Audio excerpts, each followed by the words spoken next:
one guy that's worth every penny, every single penny it is. And honestly, y'all, before we even get into this, check the link below. It's for the GoFundMe. Kirby, I Bro, got you. I got you. no, We gotta my guy. GoFundMe for Jeremiah Smith. We gotta get this NIL deal He might be the intact. first. Nope.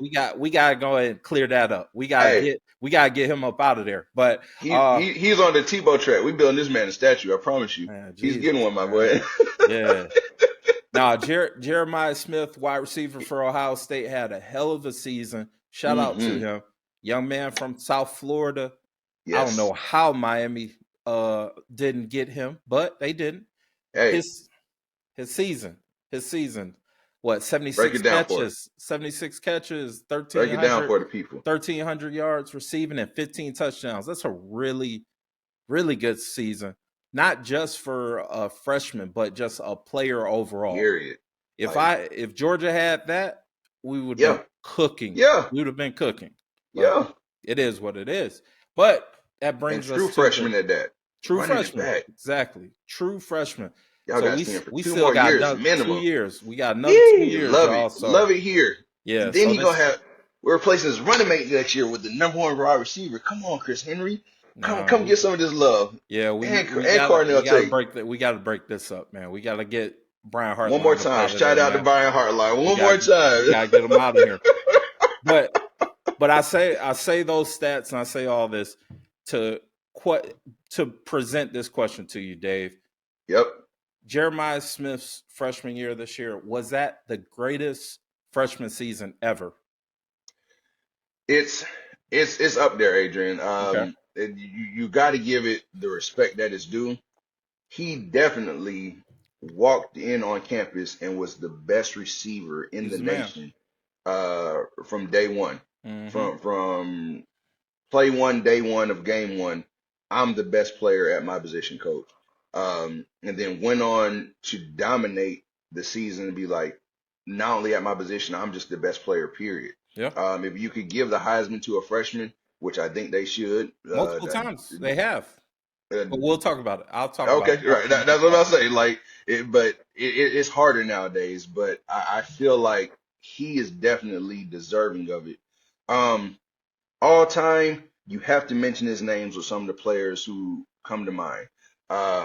One, I'll start at my school. Maurice Kretz, freshman year at Ohio State, legendary. Yeah. To the point where he challenged the NFL on their I mean, might be short-sighted. That was an early stage CTE.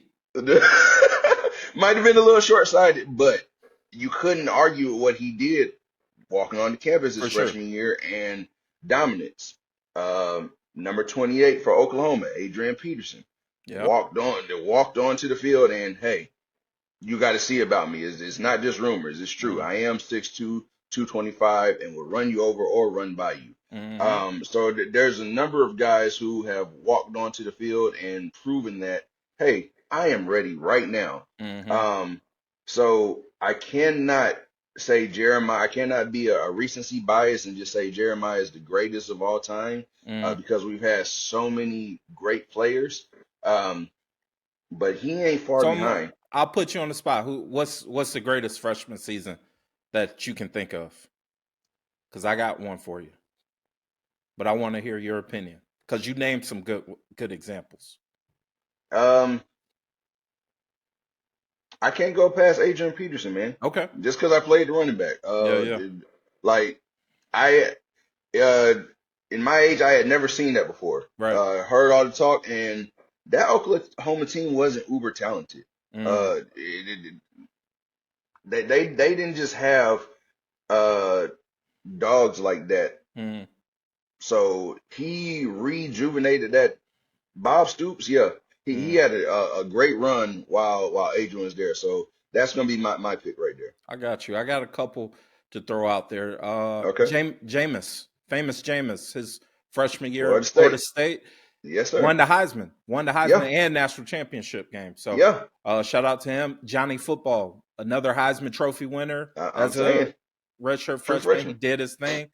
I did put Maurice Clarett, but the guy who I'm gonna go ahead and say, and I didn't even really think about this. I knew he had a good season and a good overall college record. Right. Best freshman season. Oh, how the hell? I'll be remiss. Herschel's freshman year. I know you. I was where I thought you I were was going. remiss. I'm almost like Georgia fans are like, dude, what the hell? Nah, Herschel's freshman year, crazy national championship. Okay. You could argue he should have won the Heisman that season, but he wound Okay. up winning a couple other seasons. But my pick for best freshman season, Michael Crabtree. Michael Texas Tech. Crabtree, yes sir. Ham. Listen to these stats, Dave. 134 catches, 1,962 yards receiving, 22 touchdowns. Yeah. First freshman to win the Biletnikoff. Yeah. That's the greatest freshman season I've 134 catches. Like that's crazy. That's insane. I don't think Georgia's receivers as total got 134. And he did this at Texas Tech. Yeah. They were throwing it everywhere. I was about to say, if you can remember his quarterback, shout out to you. It was Cliff, wasn't it? It was Cliff Kings? No. Was it Cliff? I think Cliff was gone. I almost want to say it was Grant Harrell, but I can look it up. If you eating like that with Grant Harrell, then yeah, you that guy. Let me you see. are that guy. Now that you put that there, I do want to know, because that is a good question. Because you eat 134, almost 2,000 yards receiving. Crazy. How you don't get the Heisman off of that? 26 yards receiving? Man, I mean, 26 tutties? I think they were still tricking off about freshmen. To have a freshman doing it. Quarterback Graham Harrell. Yeah. Yee. Hey, I'm with that shit. I'm with it. We cooking. We don't be talking over here, y'all. Not with Graham. Yeah. Not with Graham. You can't eat like that. Getting busy with Graham Harrell. Right. Getting busy with a quarterback named Graham off jump makes you a GOAT. Hey, that's a good call though. That's a good call with Michael Crabtree, because that man, like to walk onto the field and you do that at a school, at a program that's not known for that. That just speaks volumes to the type of talent you bring, the type of preparation that you have to have, both mentally and physically, because anybody who knows anything about athletics, every time you move up a level of competition. Whole different world. It's a whole different world. You move up a level of physicality. And that's why I sat it down. I said, this ain't it.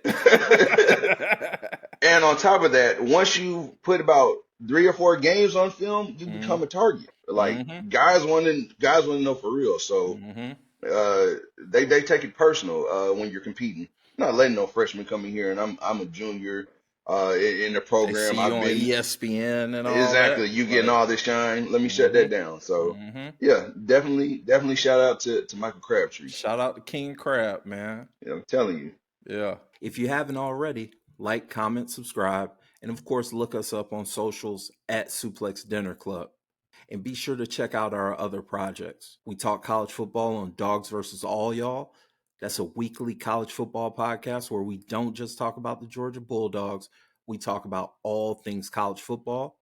The Life and Times pod, which is short for the Life and Times of a Restaurant Lifer podcast, where I have some chill conversations with some cool and interesting people that I've met in my years in the hospitality industry. And of course, check out Talk 'em in the Building.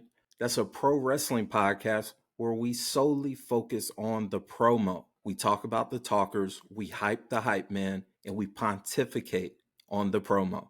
It's a fun project, and if you're a pro wrestling fan, I'm sure you're going to enjoy it. If you're into TV and movie reviews, check out Four Corners Cinema with Ari and Adrian, a podcast where 2 lifelong pro wrestling fans review film and other forms of media that just so happen to have some of our favorite pro wrestlers. The Suplex Dinner Club family is growing, and I would love for you to be a part of it.